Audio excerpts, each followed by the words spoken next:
Hi, welcome to video number 2 in my series of Google Mastery tips and tricks. This video picks up where video 1 left off.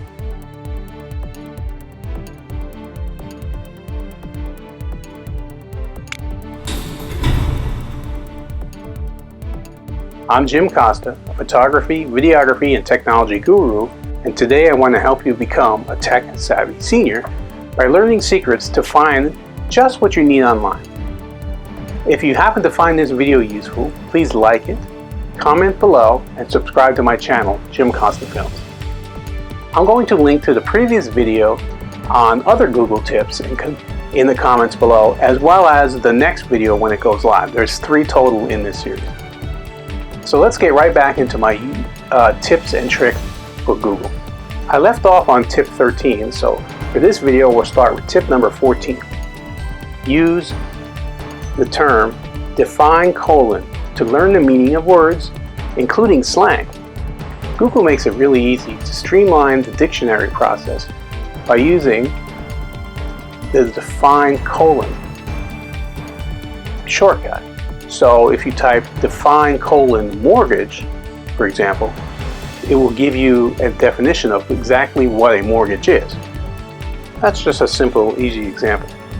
For words that appear in the dictionary, you'll be able to see the etymology and a graph of its use over time alongside with the definition. Google will even sift the web to define slang words or acronyms. So for example, if you type in define : bae, it will just give you the example, and bae these days is kind of short for boyfriend.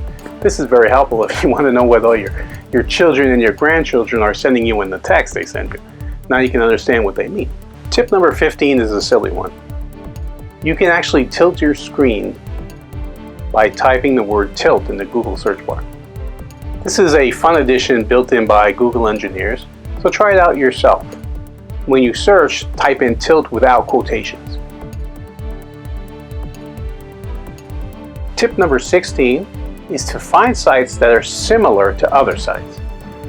This is kind of a unique one that not a lot of people know about, but everyone could use if they knew it existed. Let's say you have a favorite website. It can be anything. However, that website is getting maybe a little bit tiresome, then you want to find another website that's just like it. In that case, you can use this trick. So what you type in is related : So for example, if you like to shop on Amazon.com, but you want to try a different site that's sort of like Amazon but not the same, type in related : Amazon.com, and Google will give you results that are sites that's similar to Amazon but not actually Amazon. Tip number 17 is to use Google to do math. Yes, believe it or not, Google can do math for you. This is a bit of a difficult one to describe, but because it can be used in so many ways, you can ask it basic questions or some more difficult ones. You should note that it won't be able to solve all math problems, but it will solve a good number of them. So here's a couple of examples of things that you could type just to try it out. If you type in 8 * 5 + 5 or Planck's constant, those are 2 search terms. So the star is the multiplication symbol, and of course plus is plus. So if you search for the first one, 8 times 5 plus 5, you'll get the return answer of 45, because 8 times 5 plus 5 is 45. Google will also show you a calculator so that you can use it to find answers to other math questions. That's handy if you need to do some quick math, but like me, aren't very good at doing math in your head. If you search for the second term, Planck's constant, it will return the number for Planck's constant. So you can do math, but it can also help you solve math problems by showing values for some known famous mathematical terms. Tip number 18 is to search for multiple words at once. Google search is very flexible. It knows you may not find what you want by searching only a single word or phrase. Thus, it lets you search for multiples. By using this trick, you can search for a word or phrase along with a second word or phrase. This can help you narrow down your search to help you find exactly what you're looking for. So for example, try searching for the best ways to prepare for a job interview in quotes, or type in the word or, quote, how to prepare for a job interview, quote. By searching for that, you will search for both phrases, and it can be done for individual words too. For example, if you type chocolate or white chocolate, you'll search for pages that talk about either chocolate or white chocolate. Tip number 19 is to search for a range of numbers. Now, searching for a range of numbers is another tip that a lot of people probably don't use, but if you do some sort of profession like statistician or trivia or I don't know, accountant or something, it's probably something you would use. You use 2 dots and a number to let Google know the search you're looking for is within a certain specific range of numbers. So what that means is, if you type, for example, what team won the Super Bowl ... 2004, or if you type in 41 ... 43. These are 2 examples. In the first instance, Google search will give you the name of the team that won the Super Bowl in 2004. The 2 dots with only 1 number after it tell the search engine that you don't want anything before or after 2004. This can help narrow down searches to a specific number so you can improve your search results. And in the second example, when I said 41 ... 43, Google will search for the numbers 41, 42, and 43. It's a bit of an obscure secret that Google has. Did you guys know that sometimes when you're doing your blog, your cat decides he wants attention and jumps right in your lap, right in the middle? Oh, look at him. Look at Luke. He's purring, he's happy, and he's interrupting. Tip number 20 is to keep it simple. Google search knows how to search for a lot of things. What this means is that you don't need to be super specific all the time. If you need a pizza place nearby, for example, type in the search, pizza places nearby. Google search will grab your location and deliver a variety of results about pizza places that are near you. If this is making sense to you, put tech-savvy seniors in the comments below. Tip number 21 is to gradually add search terms. There's going to come a time when Google search does not shovel out all the results you expect. In this instance, keeping it simple may not be the best option. As Google itself suggests, the best method is to start with something simple and then gradually get more complicated in your search terms. So for example, you could type in job interviews and then try prepare for job interviews. And then third, try how to prepare for a job interview. This will gradually refine the search to bring you fewer and more targeted results. The reason you don't go straight from the first to the third is because you may miss what you're looking for by skipping the second step. Millions of websites phrase the same information in a number of different ways. So using this technique lets you search as many of them as possible to find the best info, while ultimately narrowing it down to specifically what you need. Tip number 22 is to use the words that a website would use. This is kind of an important one a lot of people don't think of. When people use Google search to hunt the web, they generally search for things using the same type of language that they would use for speaking.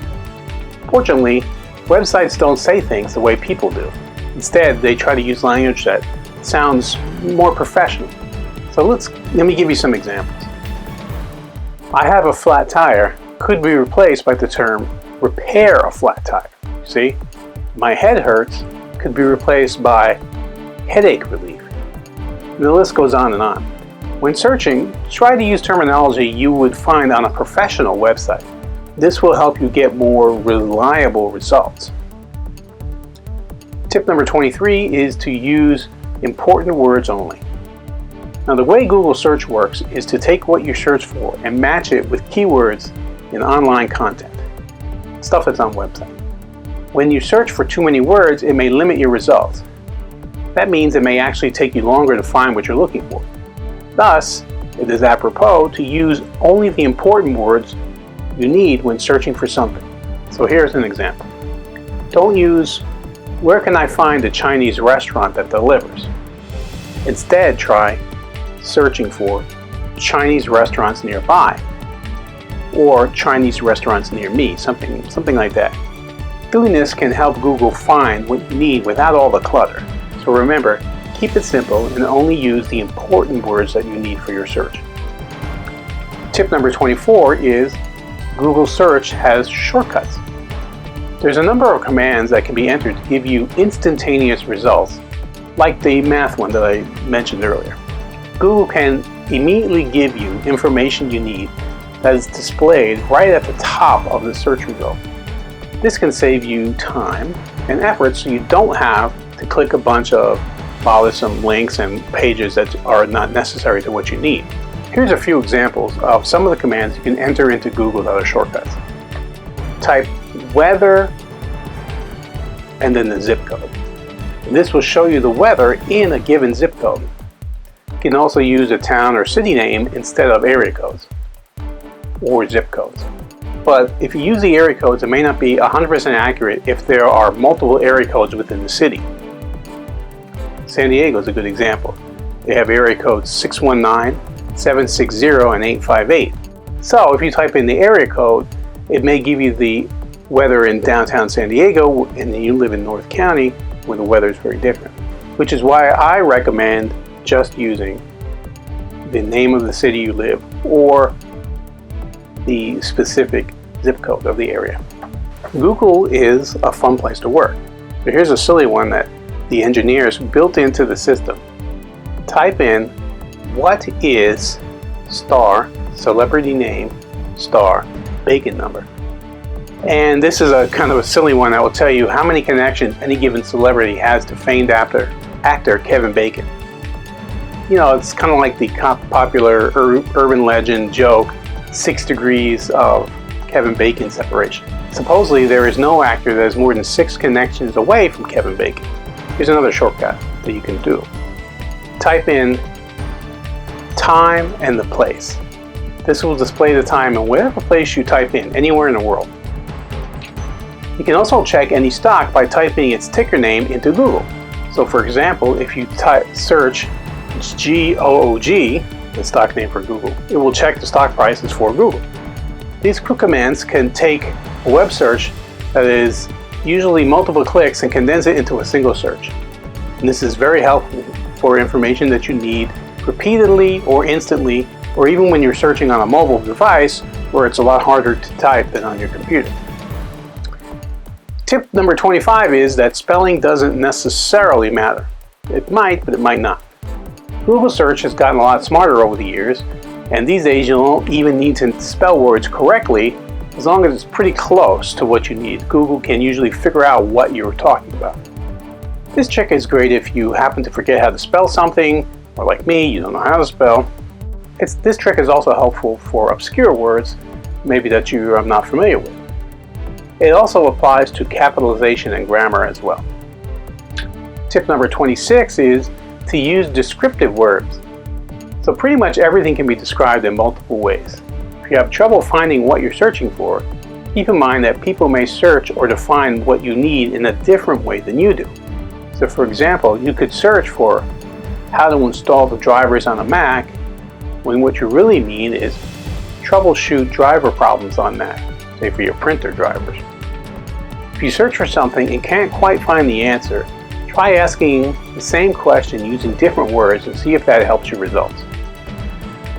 Tip number 27 is money and unit conversion. Google search can quickly and accurately convert both measurement units and currency value. And there are a variety of uses for this, like checking to see the conversion rate between two currencies when you're traveling. And you can also use it to convert from feet to meters if you live in a country that isn't metric, or from ounces to liters and so forth. So here's how you do it. Type in miles to kilometers, and it will convert from miles to kilometers. You can also put in numbers in front to convert a certain number, like 10 miles to km. You don't even have to put full kilometers, but km will show you how many kilometers are in 10 miles? Or USD, for United States dollars, to British pound sterlings will convert the dollar to British pounds. And like the measurements above, you can add numbers to find the exact conversion of a certain amount of money, so you know exactly what you're spending. You'd be surprised how often these tips are useful, especially when you travel and something like the conversion rate changes daily. Now I'm going to end this video here and pick up with tip 28 in the next video. Remember, I'll link to that video in the comments below once it's live. If you found this information useful, please like the video, comment below in the comment section, and share it, and remember to subscribe to my channel, Jim Costa Films. If you would like more information on becoming a tech-savvy senior, or to see other videos and photos that I've taken, look for Jim Costa Films on Facebook, Instagram, and Twitter. Also, I have over 4,000 videos on my YouTube channel now, so feel free to look around, check them out, and see many of my other videos. I have television commercials, I have other tech-savvy senior tips, I have videos that I've done for corporations, for sports, for legal videos, for events such as parties and weddings. I have anything and everything that you might be interested in, you'll find on my channel. Thanks a lot, and I'm Jim Costa, and I'll see you in the next video.